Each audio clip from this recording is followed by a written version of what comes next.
All righty.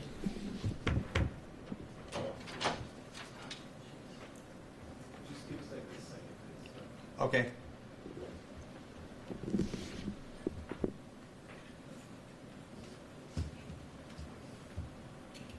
Are you good?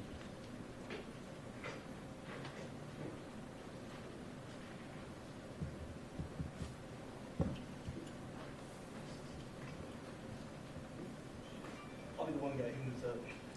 No problem. Are you ready, sir? He's giving me a small group.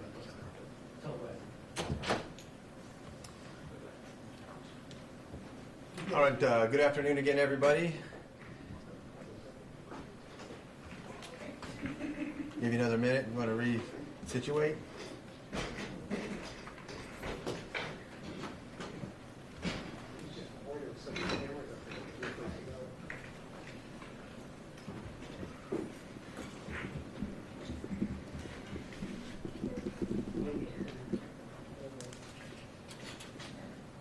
Okay, good afternoon.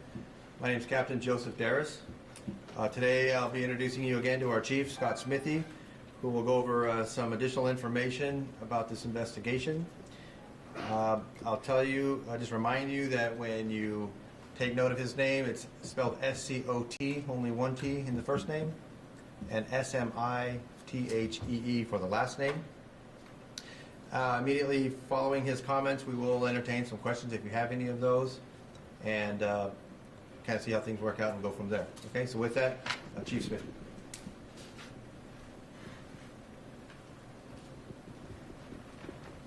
I don't have a whole lot for you today as far as an update, but I did have a piece of information that I thought was important that we at least try to push out before the weekend. It came to my attention this afternoon that the coroner's office had released a cause and manner of death of the suspect in this case. And when they do that, it doesn't mean they have the whole report done. We don't have a lot of detail. They draw a conclusion. In their preliminary determination on the cause and manner of death is a self-inflicted gunshot wound. And I wanted to address that at least briefly. So when the shooting occurred and our officers ran to the area the shooting was occurred and they engaged this suspect, the suspect immediately changed his fire from the crowd towards the officers. And as they were engaging in gunfire, our officers did fire multiple rounds at the suspect. I do know that the suspect was hit multiple times by the rounds that our officers fired, which put him down. But it appears now with that ruling on the cause and manner of death that once he was down, that he was able to get a round off and he shot himself. And it sounds like that round was to the head.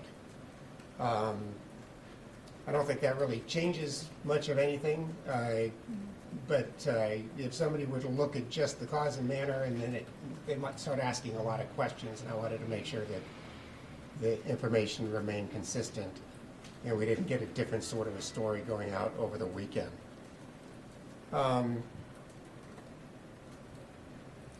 You know, the coroner's office will release a full report, which will include things like exactly where he was hit, how many times he was hit, all that data, but that usually takes quite a length of time before they release that. And then once that gets released, of course, that will become public and we'll be able to release that information to you all as well. So that was really the gist of the additional information that I wanted to put out before we went into the weekend. Anybody have any questions? Yeah.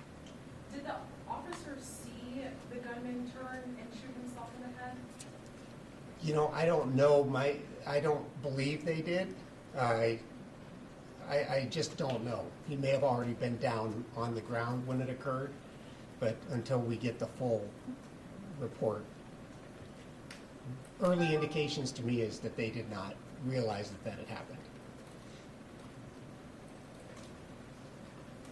Chief, could you just clarify this? So was he down on the ground when he shot himself, or I think he said once he was down, that the officers hit him multiple times, that took him down. But he may have already been down on the ground. Could you just square that for me? Yeah. So again, I I'm hesitant to say exactly at what point, but we do know that as he was being hit by the rounds being fired by our officers, that he initially went down to his knees and then down to the ground.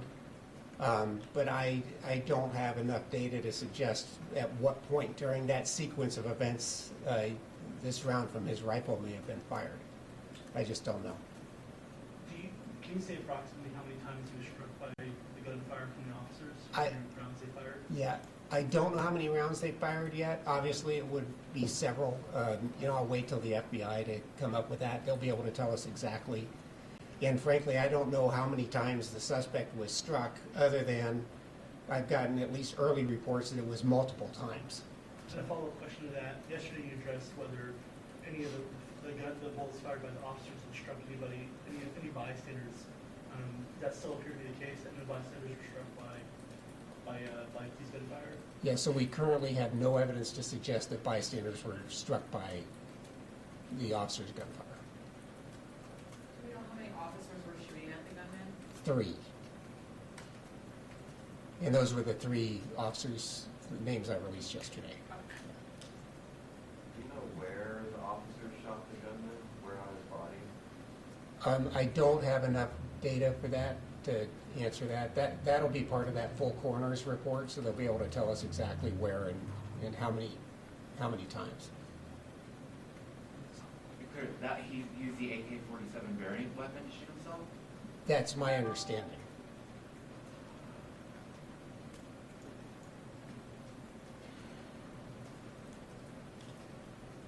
In your mind, does this change anything about the officer's actions? He's still, they've been hailed as heroes. Still, I'm glad you asked that question. In my mind, it changes nothing. The officers still got there fast, they engaged him fast, they drew his fire, and they eliminated the threat. Whether he fired that final shot or not in my mind, changes nothing. So what's next? What do you do with this information that we just learned about the coroner's report? Well, I think now we go back to the waiting game until the scene gets processed, until the coroner finishes the rest of their report, until the investigation is completed. And once we get all of those things combined together, then we'll get a better understanding of all the details of the event that everybody wants to know. Is there an update on the crime scene in terms of has it been reduced any today? Like yesterday it was reduced by 50%. I have not even talked to the FBI today out there, so I don't know. I'm sorry. And for those of you just coming in, if you want, we'll do it for you again if you want. I would very much appreciate that. Yeah, just you can hang tight and then I'll do it again for you guys. Does this information, does it help towards a motive? No, I don't think it helps with any kind of a motive. No. did the suspect say anything to the officers when that exchange happened? Not that I'm aware of. But he clearly saw them coming and changed from firing at the crowd and firing at the officers. He was very clearly firing at our officers, yes. And to be clear, none of the officers were hit by the gunfire? None of the officers were hit. Were you surprised to learn that he died from a self-inflicted gunshot wound rather than from the officer's fire? Well, based on everything that we heard, the preliminary stuff is such a chaotic scene. I think I was a little surprised, although this is not uncommon in these types of situations when somebody realizes, that they're not going to be able to do anymore. I think we've seen that happen in a number of other events around the country as well. And All sorry, right. just to confirm, it was a self-inflicted gunshot wound to the head, correct? That's what the coroner's office preliminary cause and manner of death is saying, yes.